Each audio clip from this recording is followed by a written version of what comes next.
This one's kind of the last part of the topic because it is important to understand.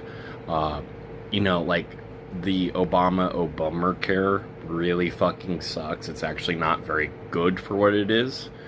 And so if you're working a job and that's like all they have, but if you were, working for a union or anything and you actually got real medical benefits out of it, 50 cents off of your paycheck when you're making like 16.50 is not a lot of money. Okay. And that's really what it is a lot of times these unions, yeah, they do cost a little bit. It's usually pennies on the dollar though, because they have so many people. If you're in the union, especially larger unions, that it's only like 50 cents a quarter here, or maybe a dollar if it's a smaller union or whatnot.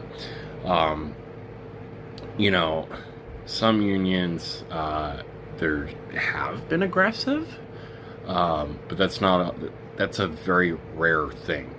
And, a lot of job places, they run these advertisements and these like anti-union videos and they talk a lot of shit. And most of what they say is absolutely fucking horse shit. Now, I'm sure you could go out of your way to find some union that no longer exists that a long time ago did this one terrible thing, but it never happens. It's kind of out of the question. Um, and I wouldn't really particularly call that a union, but more of a scam. And, well, there's plenty of scammers in the world, right? Actual, real, legitimate unions don't pull that kind of crap.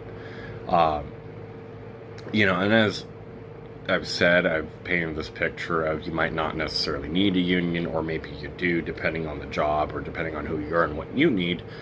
I will say, though, that generally speaking, the cost of unions is not a lot of money, and most of the crap that you see in a job place where they're talking shit about a union is false and just completely irreparable horse shit.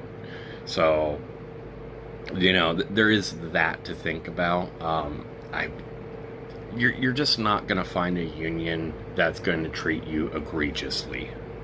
And if you really think your union's treating you egregiously, you go ahead and drop a comment and tell me about your union and why you think it's so egregious. Because I guarantee you a lot of these comments are going to be people who aren't in the union and are probably going to be employers the moment I start digging around through their stuff. And I can dig. So maybe don't leave that comment.